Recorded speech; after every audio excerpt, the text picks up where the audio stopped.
I don't know what's next. You know, one thing I do know, though, is I'm not going to take drugs and drink. I know that one day at a time, and my life is going to flourish as a result of that. Matthew Perry, speaking to Elizabeth Vargas last fall, would wind up being one of his last interviews. Now, most who know Perry knew he was battling addiction, but many do not know that he was very driven to do something with what he endured. Friends, Lovers, and the Big Terrible Things was his memoir that was filled with a lot of craziness. But it was also a message about what he wanted his life's work to be. Not acting, but acting as a guide for people suffering with addiction. NewsNation's Elizabeth Vargas is back with us to talk about what he told her about the real challenges in dealing with this illness. It's great to have you again. Thank you for coming back to spend more time on this. One of the big things that he addressed, which is so true, is that so many don't want to get help because of how the problem is perceived. Here's what he said to you. After the first drink, I'm not in control of what will happen, and the only way that I can stop drinking is if I'm locked up somewhere. That's how powerful the disease is. And people who don't believe in the disease and people think that there's a stigma are just incorrect. You know, it's not. There's a slight stigma. Sorry how long this answer is, but there's a slight stigma attached to this, and there shouldn't be. You know, some people think, and I'm one of them, that they should take Anonymous out of the equation and just have it be alcoholics, because Anonymous suggests that we should be hiding it, and I don't think anybody should. I mean, he makes an interesting point, but a lot of people depend on the anonymity because they will be seen as less than. They'll be prejudiced against. People will judge them for an illness. And let's get real. I mean, you know, Matthew, I don't think he minimized it in that soundbite just now from that interview when he said there's a little bit of stigma. There isn't. There is still enormous stigma, and we know that statistically. Fewer than 20% of people who need help get it. And for teenagers and young adults, it's less than 10%. And the biggest reason they don't get help is the stigma. Matthew works in Hollywood. It's one of the businesses where actually I think the stigma is the lowest. There are many actors who are very proudly in recovery and will and do a great job talking about it.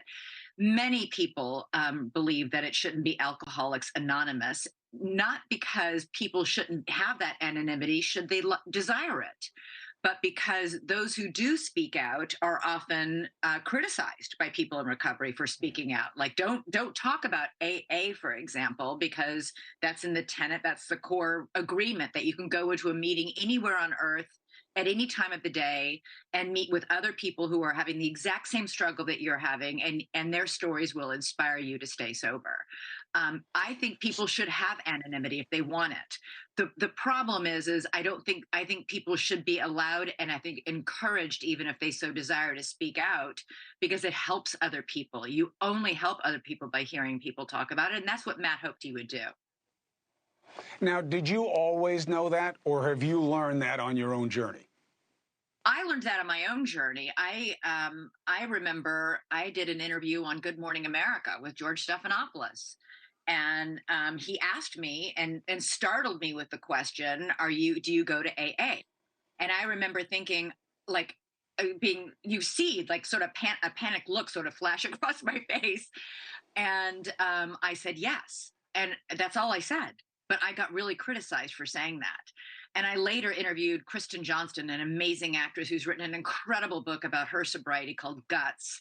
And she was one of the people who came to my defense on social media saying, are you out of your minds? It is fantastic that she's speaking out about getting sober because it'll only help people. And that's borne fruit. I still hear from people who read my book and say it helped them get sober. And that makes me so grateful that, you know, a really difficult, dark chapter of my life, 10 years ago could help somebody today as a gift.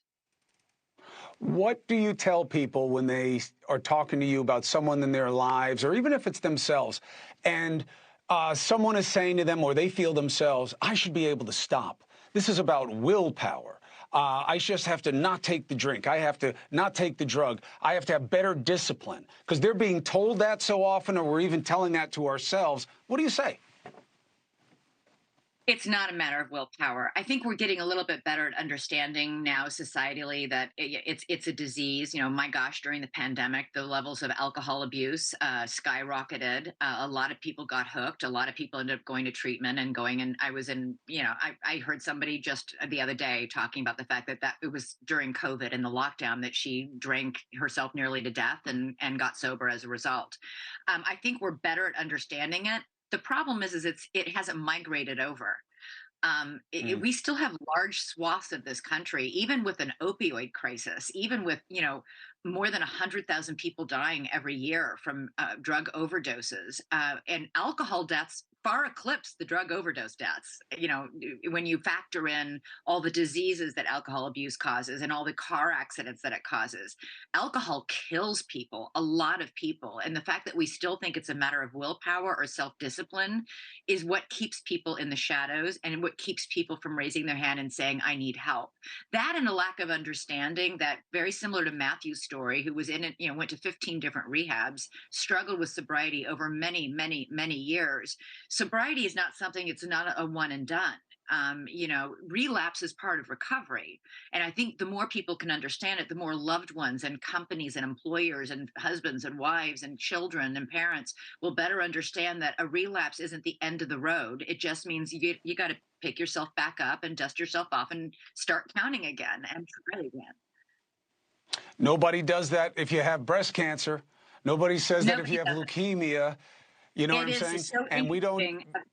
Yeah, a friend of the family who is a breast cancer survivor and also in recovery said, "Oh, I'll take breast cancer any day," because people come out of the woodwork when you have breast cancer and they bring soup and say, "What can I do to help?" and they visit and they support. And even if the cancer comes back, nobody blames you for getting the cancer a second time. When it's somebody suffering from substance use disorder relapses, there is all sorts of coming down on that person, and it's really sad. Hey, thank you for watching. Please go to newsnationnow.com, newsnationnow.com, and you can find NewsNation on your television provider. And don't forget to click the red subscribe button down below. Then you will get more of NewsNation's fact-driven coverage.